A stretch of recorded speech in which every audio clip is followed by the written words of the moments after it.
अनि त्यसपछि चाहिँ अब चाहिँ म केराउ हे guys welcome back to my channel अनि त्यसपछि चाहिँ आज चाहिँ हामीहरु के पो यो केराउ कि भेन्डी हो यो केराउ केलाउँदै छु अनि यो एउटा थालको केराउ यो अर्को थालको केराउ अझै यहाँ केराउ छ अनि यहाँ हाम्रो बर्थडे गर्ल दिजु कति काट्नु देख्नु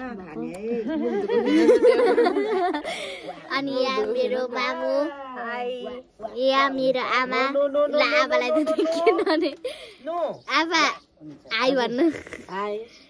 यहाँ हुनुहुन्छ मेरो अर्को आमा आमा हाई भन्नु उता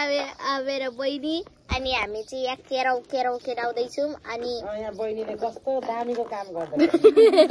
हाम्रो बर्थडेको चाहिँ एकदम सुरसार भइरहेको छ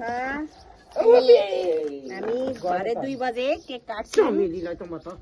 नानीको बर्थडेको ए अब चाहिँ गोडी देख्यो चमेली लाइटिङ मिलेको थिएन हामीलाई गोरी कालो कत्तु मिसैली जस्तो देखाएर गोरे देखेको छ राम्रो देखेको अनि त्यसपछि चाहिँ हामी हिजो आएको थियौँ आफ्नो घरबाट उता बारी अनि त्यसपछि अनि अब चाहिँ हामीहरू यहाँ केराउ खेलाउँदैछौँ लास्ट बर्थडे हो नेपालमा दिदीको यो लास्ट बर्थडे हो नेपालमा अनि त्यसपछि चाहिँ दुबई जानुहुन्छ अनि त्यसपछि हामी दिदीहरूले दुबईमै बर्थडे बनाउनुहुन्छ अनि हामीहरु भेट चाहिँ बर्थडेमा चाहिँ फेसबुकमा मात्रै हुन्छ भने यसरी भेट